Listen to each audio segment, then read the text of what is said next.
नमस्कार। कुंभ राशि पर विशेष और ग्रहण को लेकर विशेष चर्चा करेंगे, क्योंकि अगले आने वाले 18 तारीख से एक चंद्र ग्रहण का प्रभाव और फिर 15 दिन के अंतराल में एक सूर्य ग्रहण का प्रभाव समस्त भूमंडल पर एक जो ये नई खगोलीय घटना हो रही है, इसका इफेक्ट देखने को मिलेगा। ये बात अलग है कि ये दोनों ग्रहण भारत में दृश्यमान नहीं होंगे, दिखाई नहीं देंगे। दूसरे देशों में अमेरिका, ऑस्ट्रेलिया कहाँ दिखाई देंगे, उनकी चर्चा करना यहाँ व्यर्थ होगा। अब हम इस बात की चर्चा करेंगे कि कुंभ राशि का संबंध इन दोनों ग्रहण से क्या हो सकता है, अगर है तो क्या नेगेटिविटी है, क्या प्रिकॉशन लेना चाहिए। इस बात को धीरे धीरे समझाने की कोशिश करता हूं। मैं कुंभ राशि के उन सभी भाई बहनों को साधुवाद, धन्यवाद और आशीर्वाद देना चाहूंगा जो बच्चे पुलिस में कार्य कर रहे हैं, चाहे सेना में, किसान हैं, जवान हैं और बड़े बड़े अधिकारी, टेक्नोक्रेट्स, ब्यूरोक्रेट्स, स्टूडेंट्स और वरिष्ठ नागरिक, सबको साधुवाद, धन्यवाद, क्योंकि आपके केंद्र में इस समय बृहस्पति चल रहा है। और किम कुर्वन्ति ग्रहा सर्वे यस्य केंद्रे बृहस्पति। बृहस्पति जब केंद्र में होता है, गोचर में या कुंडली में, तो 1,00,000 दोषों को दूर करने वाला अकेला बृहस्पति होता है। और खुशी तो अब होगी आपको, आपकी ही राशि का स्वामी आपकी ही राशि पर शश योग, राजा जैसा योग, शासन करने वाले राजाओं जैसा स्वभाव, प्रभाव और विलक्षण प्रतिभा छोड़ रहा है। पूर्व जन्म की बात तो नहीं कर सकते हम, अब से 100-200 साल पहले जितने भी राजा और महाराजा होते थे, और जो राजा होता था, अपने ज्योतिषी को, राज ज्योतिषी जो होते थे उनके दरबार में, उनको बुला करके ये जरूर कहता था कि मेरी राजगद्दी के बाद मेरा जो बेटा है, क्या वो मेरी सल्तनत को, मेरी साम्राज्य को, मेरे शासन को संभालेगा या नहीं, क्या इसके अंदर वो गुण हैं या नहीं। तो जो राज ज्योतिषी होते थे,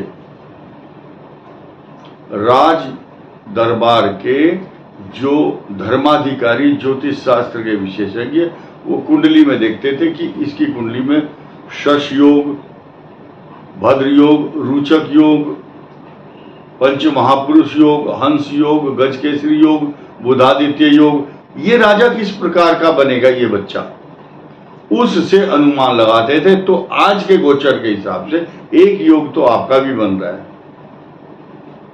और अब जो जन्म ले रहे हैं बच्चे, उनका तो होगा ही होगा।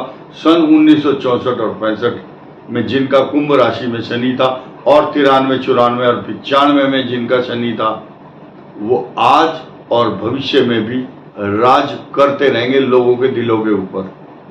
भविष्य में वही लोग इस देश के कर्णधार होंगे, कोई रक्षा मंत्री, कोई गृह मंत्री, कोई वित्त मंत्री और कोई भारी उद्योग मंत्रालय संभालेगा, कोई फाइनेंस मिनिस्ट्री और कोई रक्षा मंत्रालय के साथ साथ कोई गृह मंत्रालय।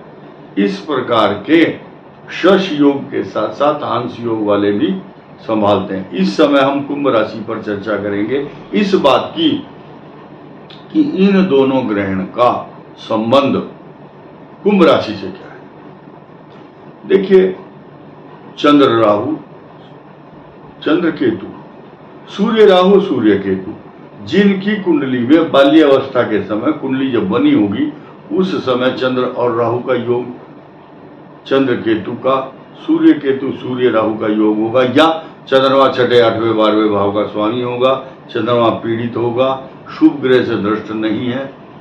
तो ऐसे लोगों को ग्रहण के दौरान चंद्रमा का जाप, चंद्रमा की शांति के लिए सफेद वस्तुओं का दान, चंद्रमा की खराब होने की स्थिति में कोई रिस्क वाला काम ग्रहण के दौरान ना किया जाए।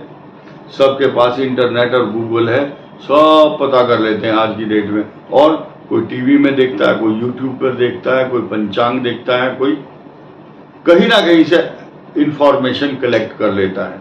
अब हम ये बताना चाहेंगे कि उस दिन 18 तारीख को पूर्वा भाद्रपद नक्षत्र अर्थात कुंभ राशि पर चंद्रमा होगा। शाम को 18 तारीख को वो चतुर्थ चरण में अर्थात मीन राशि में परिवर्तित होगा। कारण क्या है कि पूर्वा भाद्रपद नक्षत्र ऐसा नक्षत्र है जिसमें 2 राशि बनती है। शुरू के 3 चरण कुंभ राशि, बाद का 1 चरण मीन राशि के हिस्से में आता है। अब ऐसी स्थिति में कुंभ राशि भी अछूती नहीं रहेगी। कारण क्या है कि कुंभ राशि के अष्टम भाव में केतु है गोचर के अनुसार। अब बहुत से लोग ये चीज देखते हैं, अगर पंडित जी अच्छी बात बताएगा तो हम सुनेंगे, खराब बात बता रहा तो नहीं भाई ये तो खराब चीज है, ये तो बेकार आदमी है, ये तो बहुत खराब बताता है। तो जो ग्रह है वही तो आपको सुनना पड़ेगा। अष्टम स्थान में आपके केतु चल रहा है, तो मैं ये नहीं कह सकता केतु नहीं चल रहा है। केतु चलेगा और केतु अपना आधिपत्य या बुरा प्रभाव सन 2025 18 मई तक रहेगा। अब अगर हम गलत इंफॉर्मेशन देंगे तो लोग हमें ये कहेंगे यार ये पढ़ा लिखा आदमी ये तो झूठी सूचना देता है। मैं आपको यहाँ एक बहुत सच्चाई से रूबरू कराना चाहूंगा, सुनिए ध्यान से। एक आदमी फोटोग्राफर के पास गया, बोले यार तुमने मेरा फोटो कैसा खींच दिया, ये तो अच्छा नहीं है। फोटोग्राफर ने कहा यार ये बता, जैसी तेरी शक्ल है वैसे ही तो फोटो आएगा, मैं इसको कुछ नया तो बना नहीं सकता, जैसी तुम्हारी शक्ल है वैसे ही फोटो आएगा। भाई जैसी तुम्हारी राशि है, तो तुम्हारे ग्रह चल रहे हैं, केतु चल रहा है तो केतु चलेगा अष्टम भाव में। आपके पंचम भाव में मंगल चल रहा है, आपको क्रोध आएगा या संतान से संबंधित जुड़ी हुई समस्या रहेंगी। और मंगल ग्रह की पूर्ण दृष्टि आपके अष्टम भाव है तो वो तो कष्ट तो देगी, लेकिन जो जो अच्छी बातें मैंने बताई हैं, जैसे कुंभ राशि पर शनि है पॉजिटिव इफेक्ट दे रहा है, केंद्र में बृहस्पति कई लाख दोषों को दूर करता है, और चलते चलते लास्ट में मैं आपको निराश हताश नहीं करूंगा। ये बात आपके बहुत खुशियां देने वाली है। 18 तारीख को एक नई सूचना यह है कि आपके भाग्य स्थान में मूल त्रिकोण में कई लाख खुशियां देने वाला जो ग्रह है शुक्र अपने ही मूल त्रिकोण में अपनी ही राशि में स्वग्रही होकर कुंभ राशि के लिए शुभ फलीभूत होने वाला है। देखिए अब यहां 2 चीज आपके लिए अमृतमय ये प्रिडिक्शन होगा। कैसे?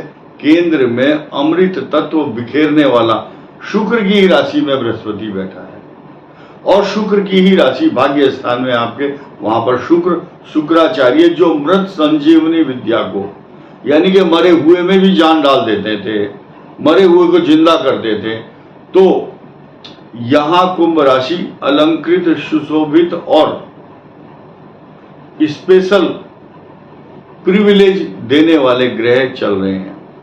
कुंभ में शनि शश योग, भाग्य स्थान में मालवी योग, केंद्र में बृहस्पति का गजकेसरी योग। अब हम अगर इस बात को कह देते हैं कि अष्टम भाव में केतु कष्ट कारक है, तो ये बात भी आपको श्रवण करनी चाहिए। और prevention is better than cure. जिनकी कुंडली में पहले से ही इफेक्टेड है केतु, या आपको कष्ट दे रहा है, या मंगल की दृष्टि है केतु पर अष्टम भाव पर, तो उसको छोटी से छोटी रोगों से संबंधित, पैरों में कष्ट, इंटेस्टाइनल प्रॉब्लम, आंतों से संबंधित रोग, या कुछ ऐसे रोग, गुप्त रोग जिनकी मामूली सी छोटी सी सर्जरी की आवश्यकता पड़ सकती है। हम सबको नहीं बोल रहे हैं, कुछ लोग इस बात को लेकर के डर जाते हैं कि ये मेरा ऑपरेशन होगा। ये सिर्फ स्पेसिफिक उनके लिए है जिनके अष्टम भाव में केतु या मंगल का साइड इफेक्ट होगा, सिर्फ मात्र उन्हीं के लिए है। इस वीडियो में इतना ही। नमस्कार।